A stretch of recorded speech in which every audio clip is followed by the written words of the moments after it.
आज का हमारा टॉपिक है जॉइंट्स और इन जॉइंटों के अध्ययन को सिंडेस्मोलॉजी या ऑर्थोलॉजी कहते हैं।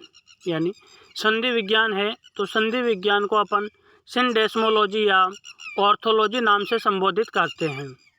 तो ये आपके बहुत ही इम्पोर्टेंट चैप्टर है और इस चैप्टर में से इसकी परिभाषा से लेकर इसके जॉइंट्स के प्रकार है, उनमें से भी कई प्रकार के क्वेश्चन है जो हमेशा हर प्रकार के एग्ज़ाम में पूछे जाते हैं।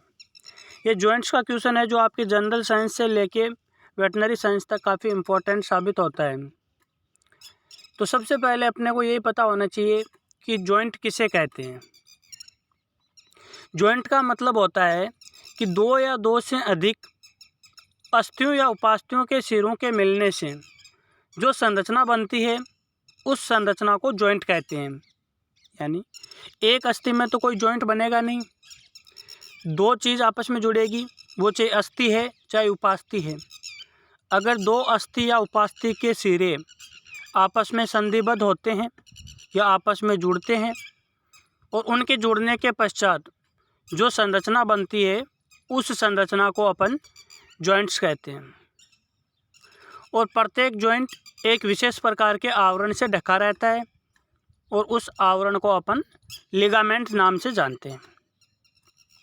पहले भी मैंने कई बार बताया आपको, एक होता है टेंडन और एक होता है लिगामेंट। टेंडन किसे कहते हैं कि ऐसी संरचना जो अस्थि को मांसपेशी से जोड़ती है, टेंडन कहलाती है। और ऐसी संरचना जो अस्थि को अस्थि से जोड़ती है उसे लिगामेंट कहते हैं। बोन टू बोन लिगामेंट यानी BBL, bone to bone ligament और बोन टू मसल टेंडन। इसके अलावा विज्ञान की ऐसी कौन सी शाखा है जिसके अंतर्गत जॉइंट्स या संधियों का अध्ययन किया जाता है? तो विज्ञान की ऐसी शाखा जिसके अंतर्गत संधियों या जोड़ों का अध्ययन किया जाता है उसे संधि विज्ञान या ऑर्थोलॉजी या सिंडेस्मोलॉजी कहा जाता है। तो इसमें आपको ऑर्थोलॉजी या सिंडेस्मोलॉजी के नाम से क्वेश्चन पूछेगा, वो संधि विज्ञान के नाम से बहुत कम चांस है क्वेश्चन पूछने के। वो आपको हिंदी में ऐसे लिख के दे देगा ऑर्थोलॉजी किसे कहते हैं। तो पशु चिकित्सा विज्ञान की वह शाखा या पशु शरीर रचना विज्ञान की वह शाखा जिसके अंतर्गत संधियों या जोड़ों का अध्ययन किया जाता है उसे ऑर्थोलॉजी या सिंडेस्मोलॉजी कहते हैं। इसके अलावा अपन देखते हैं जॉइंट्स के कार्य। यानी जॉइंट का मतलब होता है अस्थि का अस्थि से जोड़ना या अस्थि का उपास्थि से जोड़ना या उपास्थि का उपास्थि से जोड़ना जॉइंट कहलाता है। तो ये जॉइंट क्या करते हैं, ये जॉइंट एक लीवर की भांति कार्य करते हैं और इन जॉइंट्स के कारण ही अपने शरीर में हलचल या मूवमेंट होता है। अब मान लो कि अगले पैर के जॉइंट है, गाय की बात कर रहा हूँ मैं, चाहे पिछले पैर के जॉइंट है, चाहे खोपड़ी के जॉइंट है, चाहे वर्टिब्रल कॉलम के जॉइंट है, उन जॉइंट्स के कारण ही शरीर का मूवमेंट संभव हो पाता है। अगर जॉइंट नहीं होते तो संपूर्ण शरीर, एक ही हड्डी होती संपूर्ण शरीर में और वो हड्डी नहीं तो चल सकती, नहीं फिर सकती, नहीं हिलडुल सकती, उसका कोई इम्पोर्टेंस नहीं रहता। इसके अलावा जो भी अस्थियाँ होती है और वो जॉइंट निर्माण में भाग लेती है, उनके चारों तरफ कई प्रकार की मसल्स भी पाई जाती है।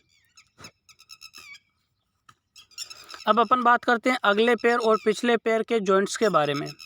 यहाँ से भी क्वेश्चन बनता है आपके कि अगले पैर के जॉइंट के नाम सीरियल वाइज लिखिए, पिछले पैर के जॉइंट के नाम क्रम से लिखिए। तो अगले पैर में 6 प्रकार के जॉइंट पाए जाते हैं। सबसे पहला जॉइंट है शोल्डर जॉइंट, दूसरा है एल्बो जॉइंट, तीसरा है नी जॉइंट या कार्पल जॉइंट, चौथा है फैटलॉक जॉइंट, पांचवा है पेस्ट्रन जॉइंट और छठा है कॉफिन जॉइंट। अगला पैर हो चाहे पिछले पैर हो, ऊपर के 3 जॉइंट है वो अगले पैर और पिछले पैर में अलग अलग होते हैं, लेकिन जो नीचे के 3 जॉइंट है उनका नाम अगले पैर और पिछले पैर में एक जैसा होता है। तो आपको 12 प्रकार के जॉइंट होते हैं अगले पैर और पिछले पैर में, उसमें से केवल 9 प्रकार के जॉइंट के नाम याद रखने। 9 में से हिप जॉइंट और शोल्डर जॉइंट, ये 2 आराम से याद रह जाएंगे। फैटलॉक, पेस्टन, कॉफिन जॉइंट को याद करने का एक ही तरीका है। फिर पछताया क्लास में, यानी पेस्टन जॉइंट, फैटलॉक, पेस्टन, कॉफिन। फिर पछताया क्लास में, फैटलॉक, पेस्टन, कॉफिन। ये 3 जॉइंट अगले पैर और पिछले पैर दोनों में एक जैसे होते हैं।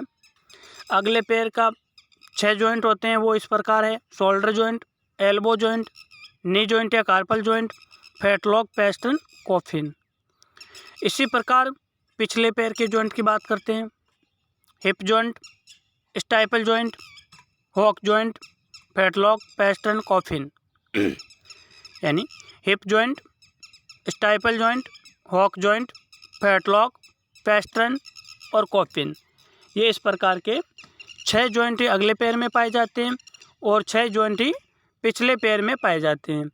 तो सबसे पहले अपने को अगले पैर और पिछले पैर के जॉइंट्स के नाम है जो सीरियल वाइज याद होने चाहिए, क्योंकि अपने अगले पैर और पिछले पैर की अस्थियां पढ़ी थी तो उस अस्थियों के नाम भी सीरियल वाइज पढ़े थे और प्रत्येक जॉइंट में ऊपर से नीचे जैसे अस्थियां जुड़ती है तो उन अस्थियों के नाम के आधार पर ही वहाँ पे जॉइंट बनेंगे। सबसे पहली स्थिति आपकी स्कैपुला, अगले पैर की बात कर रहा हूँ मैं।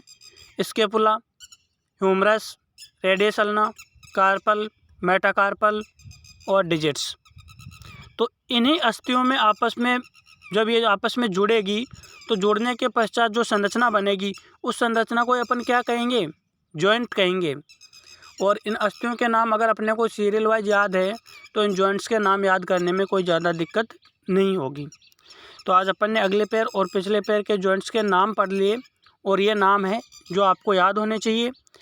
कल की क्लास में अपन पढ़ेंगे अगले पैर के जॉइंट्स के बारे में डिटेल से कि शोल्डर जॉइंट है जो कौन कौन सी अस्थियों से मिलकर बना होता है, एल्बो जॉइंट कौन सी अस्थियों से मिलकर बनता है, नी जॉइंट कौन सी अस्थियों से मिलकर बनता है। इन सब के बारे में अपन नेक्स्ट क्लास के अंतर्गत चर्चा करेंगे।